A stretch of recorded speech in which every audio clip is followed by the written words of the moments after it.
Reflections of a Russian Statesman by Konstantin Petrovich Pobyedonostseff. Chapter 11. The Ideals of Unbelief.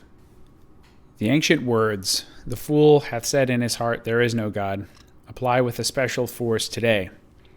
Their truth is plainer than the sun, although now all progressive minds are possessed by a passionate desire to live without God, to conceal him, to deny his presence.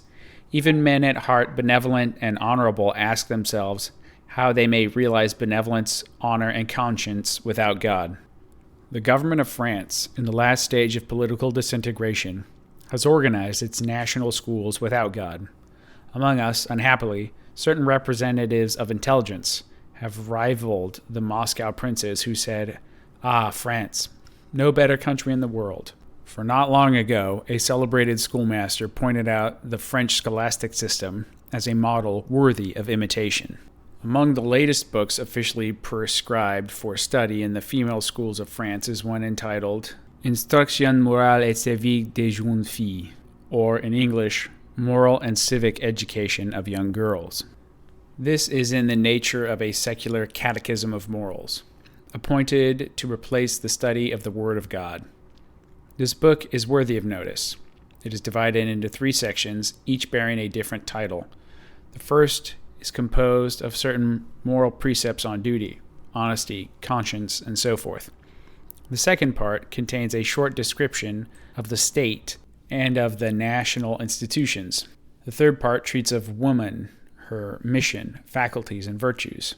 The matter in the book is concise, simple, and clear, written as a textbook ought to be, with a multitude of clear examples and illustrations. No exception can be taken to the manner of this book. It preaches order, good morals, purity of thought and intention, kind deeds.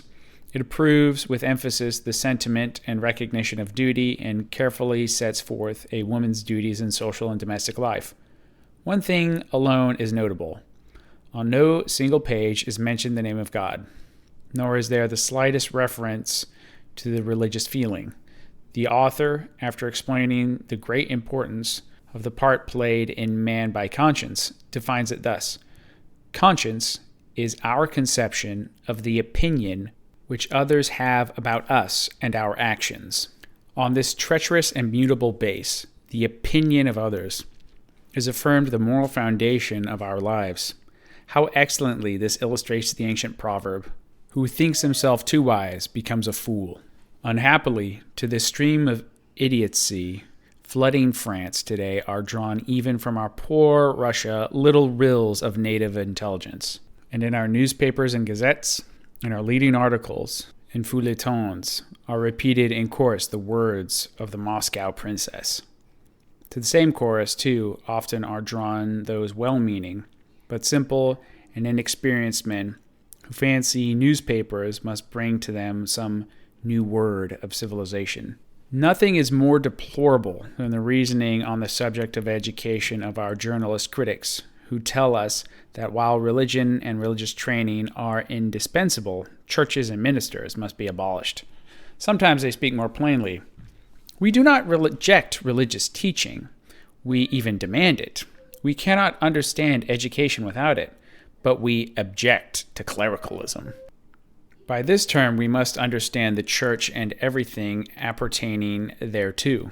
This Jesuitical casuistry, which the apostles of popular education have made particularly their own, misleads many readers who cannot appreciate subtlety in writing. These good men do not know that the word religion, as many other words, has changed its signification, and is made by many to imply something from which, if they but understood it, believers in God would recoil with abhorrence. They do not know that in our time religion may exist without God, and that the very word God, in its application by so-called men of science, has a double meaning. In 1882 appeared a remarkable book which awakened general interest. Therein the negation of God by the enemies of all religion was expressed with ferocity, with reckless and malicious irony, with a demand for the exclusive consideration of matter in the universe.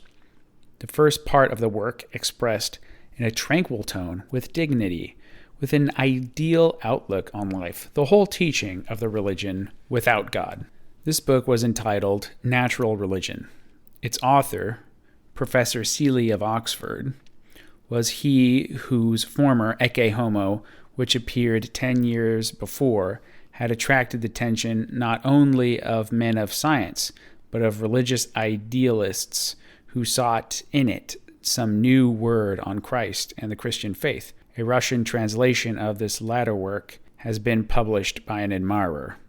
But to the adherents of the Church, Mr. Seeley's work seemed strange and questionable. Few could look on it without distrust.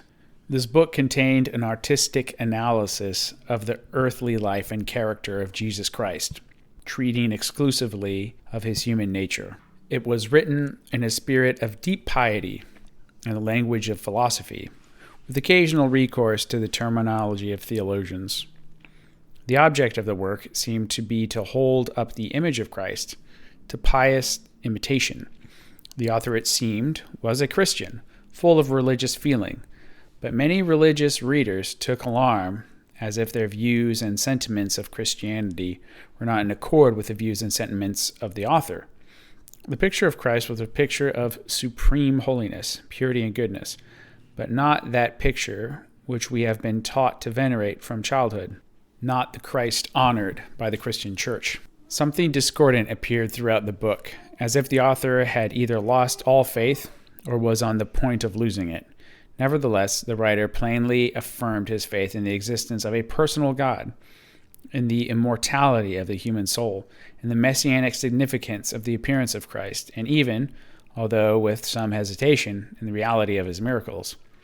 10 years passed. Again, Mr. Seeley appeared as the inspired prophet of religion, this time a new religion, and not the religion of Christ. The ancient revelation, he said, had done its work. Instead, a new revelation had come. The naturalists, historians, and philologists of the age had borne us a revelation of which the ancient prophets had never dreamed. The biblical criticism of German scholars was greater and more perfect than the Bible itself. With uncommon simplicity, turning to the believers and members of the church, he asks, "Why should we quarrel? Why should there be strife between us? We may unite in a single faith. We, men of science, also trust in God. Our God is nature," which in one sense is a revelation too. "Therefore, we are not atheists," he repeats, "and the battle between us, men of science, and you, men of faith, is merely a battle of words. Is it not the same? For us, God is nature, and the scientific theory of the universe is the theory of theism also. Nature is a force existing outside of us. Its law for us is absolute. There is the divinity which we adore. Is it not strange that the author, while rejecting the personal existence of God, at the same time protests with energy against the accusations of atheism, which he rejects and condemns? What is atheism, then? This question Mr. Seeley answers with a tortuous subtlety, which to a simple mind must seem insanity. Quote, "There is an atheism which is a mere speculative crochet, and there is an atheism which is a great moral disease.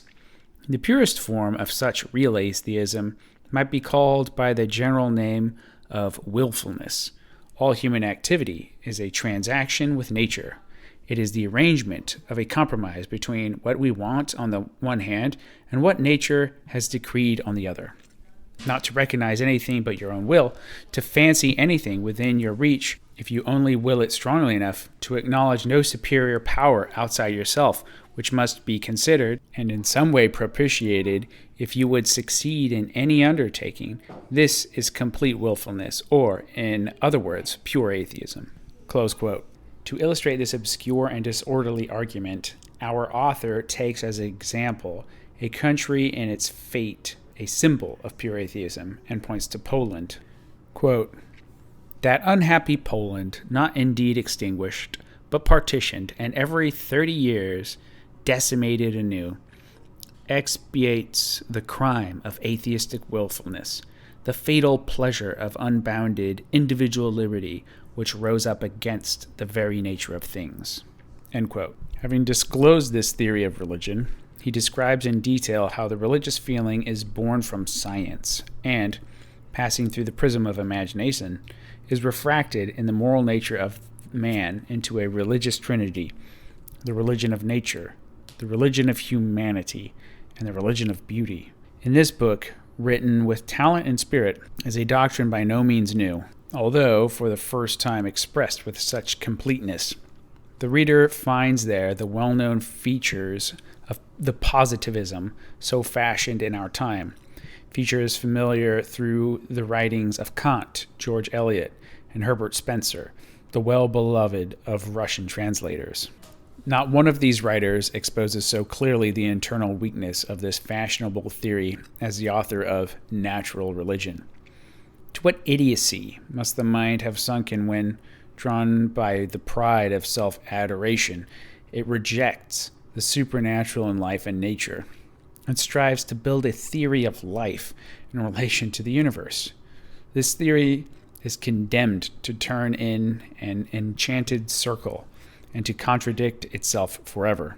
Denying the personal God, in vain it would sustain religion and establish an object of religious feeling, for, except the living God, there can be no object of religion. Rejecting the invisible world, the immortality of the soul, and the future life, proclaims that the end of life is happiness, and would confine humanity within the limits of matter and of its earthly nature. Condemning revelation as invention or fantasy, and every dogma as falsehood, it seeks to support itself by the new dogma, proclaiming as an indisputable axiom the constant and endless progress of humanity. This theory, in a flash, reflects the willfulness and that obduracy of thought which our author combines in his conception of atheism. It shows no sign of that clear and simple confidence which serves as a symptom of the truth and durability of doctrines. In their sermons on the happiness of humanity, its prophets all stumble on an actuality which they cannot deny. This actuality is the inevitable presence of evil and of evil works, of violence and of injustice in human life, the argument of pessimism.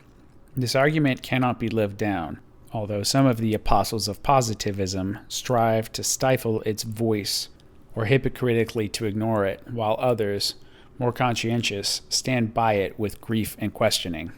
To the number of the last belongs our author.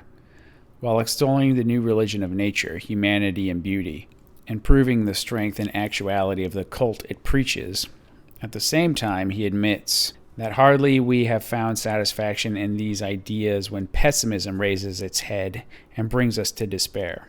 If it were not for pessimism, he declares, nothing would destroy our religious beliefs. And at the end of the book, when crowning his edifice, he makes these remarks, quote, "The more our thoughts widen and deepen, as the universe grows upon us and we become accustomed to boundless space and time, the more petrifying is the contrast of our own insignificance, the more contemptible become the pettiness, shortness, fragility of the individual life. A moral paralysis creeps upon us. For a while, we comfort ourselves with the notion of self-sacrifice. We say, what matter if I pass? Let me think of others. But the other has become contemptible no less than the self. All human griefs alike seem little worth assuaging. Human happiness too paltry at the best to be worth increasing. The whole moral world is reduced to a point. The spiritual city, the goal of all the saints, dwindles to the least of little stars. Good and evil, right and wrong, become infinitesimal, ephemeral matters, while eternity and infinity remain attributes of that only which is outside the realm of morality. Life becomes more intolerable the more we know and discover. So long as everything widens and deepens, except our own duration, and that remains as pitiful as ever. The affections die away in a world where everything great and enduring is cold. They die of their own conscious feebleness and bloodlessness. Supernatural religion met this want by connecting love and righteousness with eternity. If it is shaken, how shall its place be supplied? And what would natural religion avail then?" End quote. Who would believe that these words were written by the ardent prophet of natural religion? Thus may a serious mind be entangled in the intellectual network it weaves.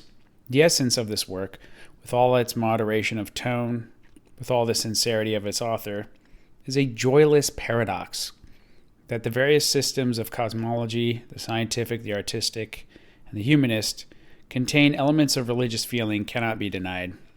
But they do not embody the elements of a new faith, of a new church. They are separate limbs, disjecta membra, of the Christian philosophy of life. Religion is impossible without the recognition of axiomatic truths unattainable on the path of induction. To such truths belong the existence of a personal God and the immaterial nature of the human soul, whence springs supernaturalism, without which religion is inconceivable. With the exception of mathematics, scientific truths are by their nature hypothetical. They exist consciously only for scholars, and only by deception may be imparted to the mass in dogmatic form. This deception obtains among us and progresses. Of this we find fresh evidence every day. Intolerance of strange beliefs and strange opinions has never been so sharply expressed as it is nowadays by the apostles of radical and negative beliefs, among whom such intolerance is merciless and bitter, and joined with animosity and contempt. When we consider the relations of these teachers to the new doctrines they proclaim, their intolerance is more abhorrent than the old religious intolerance which expressed itself in sanguinary persecution. Then persecution was based on unqualified faith in a truth which absolutely existed. When men believe that they possess an absolute truth, sprung from the ultimate principle of life and involving happiness for all, as the Muslim believes in the Quran, it is conceivable that they may consider it a duty not only to openly preach their doctrine, but, if need be, by violence to enforce it upon others. But when it is merely an opinion, although it may be that nothing is more probable for him who formed it, how can we understand fanaticism so great that its advocate does not admit not only contradiction, but even compromise, although conditional and temporary, with adverse opinion? Yet such passionate attachment to their own convictions or to the doctrines of their schools is an attribute to all the prophets of negation, rejecting, as if it were not, the whole former history of the spiritual development of humanity, ignoring all ancient faiths and the spiritual conditions of peoples, denying all rights of independent existence. Repelled not by the sanctity of personal faith, they claim admittance to every soul and everywhere strive to establish their new religion. This they call the truth of their convictions. One of the representatives of the doctrine of Comte and the positivists, John Morley, on compromise, maintains that the first duty of every man to himself and to humanity is to solve in his heart the question, does he or does he not believe in the existence of God? Should he reach the conviction that faith in God is no better than a blind and unhealthy superstition, it is his sacred duty to break in with his conviction on every soul, to take advantage of every occasion to convert, firstly, his kinsmen and neighbors, and then, if possible, the people, to proclaim it everywhere, and in private and public life wholly to denounce all forms and ceremonies which, directly or indirectly, express a faith opposed to his conviction. What is this but a terrible violence against the conscience of others? And in the name of what? In the name of a personal opinion. In this hell of vanity we can find neither love nor faith. But without love and without faith there can be no truth. How different to listen to the voice of the old true teacher. What faith and love, what knowledge of the human soul is there in those words in which the apostle to the Corinthians enjoins respect for human conscience. He knows the truth, but with his deep spiritual knowledge, how cautiously would he approach the human soul?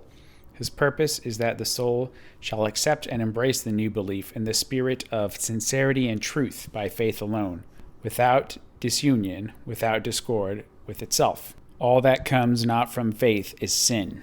And the apostle teaches the strong and learned that they must spare the conscience of the weaker brethren, even in superstition, when the soul is not ripe to accept the truth with entire faith. The apostle, the herald of Christian freedom, acting from conviction, sacrifices freedom itself to the sanctity of conscience, knowing that conscience is dearer than all. You know, says he, that meat commandeth us not to God. For neither if we eat are we the better, neither if we eat not are we the worse. You know that the idol is nothing, that the false god does not exist. Therefore, with quiet conscience, buy meat and eat it, which is brought to sacrifice to the idol. Nothing is more surprising than the fatuity of clever men who have grown up in estrangement from actual life, and who are blinded by confidence in the infallibility of logic. By adoration of reason, they are seduced from religion, and at last incited to hatred of every faith in the only living God. But those who at the same time are men of conscience find that they cannot rid themselves of the aspiration to faith innate in humanity.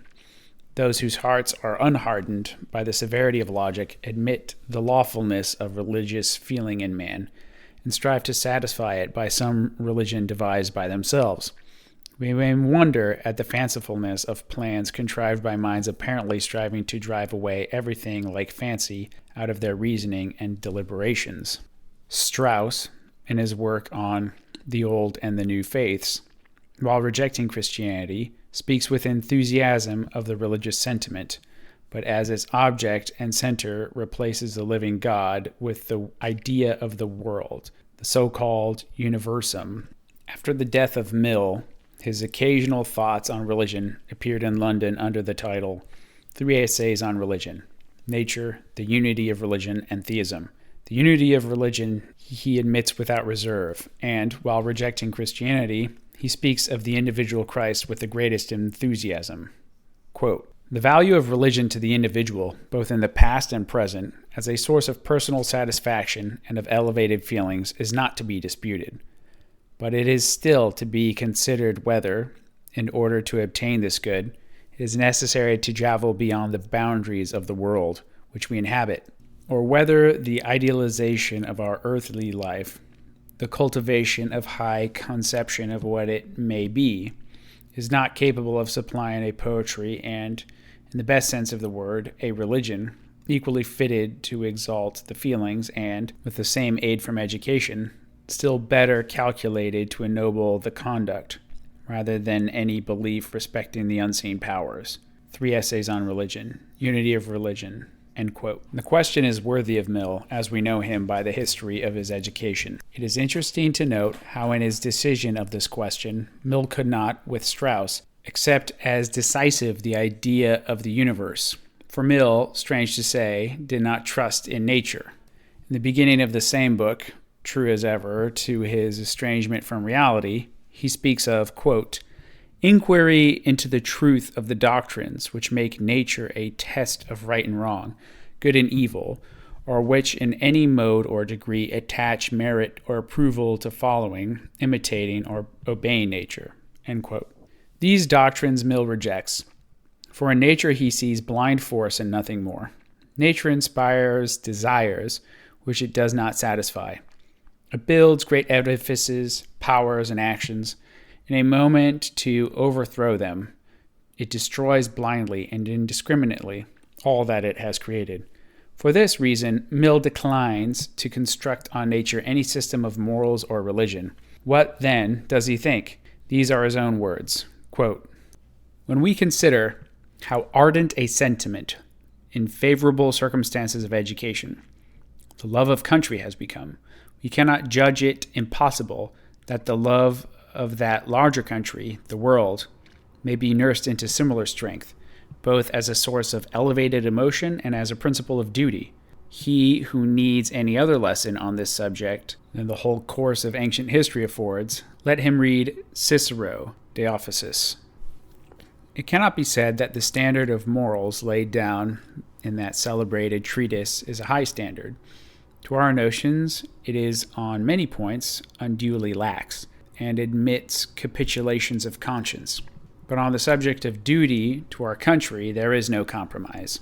That any man with the smallest pretensions of virtue could hesitate to sacrifice life, reputation, family, everything valuable to him, to the love of country, is a supposition which this eminent interpreter of Greek and Roman morality cannot entertain for a moment.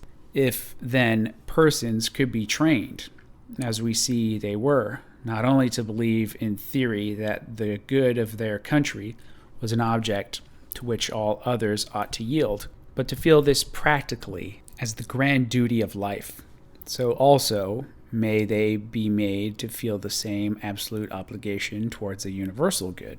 A morality grounded on large and wise views of the whole, neither sacrificing the individual to the aggregate, nor the aggregate to the individual, but giving to duty, on the one hand, and to freedom and spontaneity, on the other, their proper province, would derive its power in the superior natures from sympathy and benevolence and the passion for ideal excellence, in the inferior from the same feelings cultivated up to the measure of their capacity, with the superadded force of shame. This exalted morality would not depend for its ascendancy on any hope of reward, but the reward which might be looked for, and the thought of which would be consolation in suffering, and a support in moments of weakness, would not be a problematic future existence, but the approbation in this of those whom we respect, and ideally of all those, dead or living, whom we admire or venerate. For the thought that our dead parents or friends would have approved our conduct is a scarcely less powerful motive than the knowledge that our living ones do approve of it. And the idea that Socrates or Howard or Washington or Antoninus or Christ would have sympathized with us, or that we are attempting to do our part in the spirit in which they did theirs, has operated on the very best minds as a strong incentive to act up to their highest feelings and convictions. To call these sentiments by the name of morality, exclusively of any other title, is claiming too little for them. They are a real religion, of which, as of other religions, outward good works, the utmost meaning usually suggested by the word morality, are only a part, and are indeed rather the fruits of the religion rather than the religion itself. The essence of religion is the strong and earnest direction of the emotions and desires towards an ideal object, recognized as of the highest excellence, and as rightfully paramount over all selfish objects of desire. This condition is fulfilled by the religion of humanity in an eminent degree, and in as high a sense as by the supernatural religion, even in their best manifestations, and far more so than in any others." End quote. The foregoing words explain themselves. They show the narrowness, we should say rather the idiocy, of human wisdom when it seeks an abstract conception of life and humanity, while ignoring life itself and rejecting the human soul. Such a religion may indeed be sufficient for thinkers like Mill, secluded from the world in abstract speculation. But how shall the people accept and understand it? The people, a living organism held in communion only by living sentiment and conscience, and repelled by abstractions and generalities. In the people, such a religion, if it bore fruit at all, would bear fruit in reversion to paganism. The people, which we cannot conceive detached from nature, if it forgot the faith of its fathers, would again personify the idea, either of the universe, resolving it into separate forces, or of that humanity which stands as a binding spiritual principle, resolving it also into its representative spiritual forces, and there would result so many false gods instead of one true God. It cannot be that we are condemned to suffer this.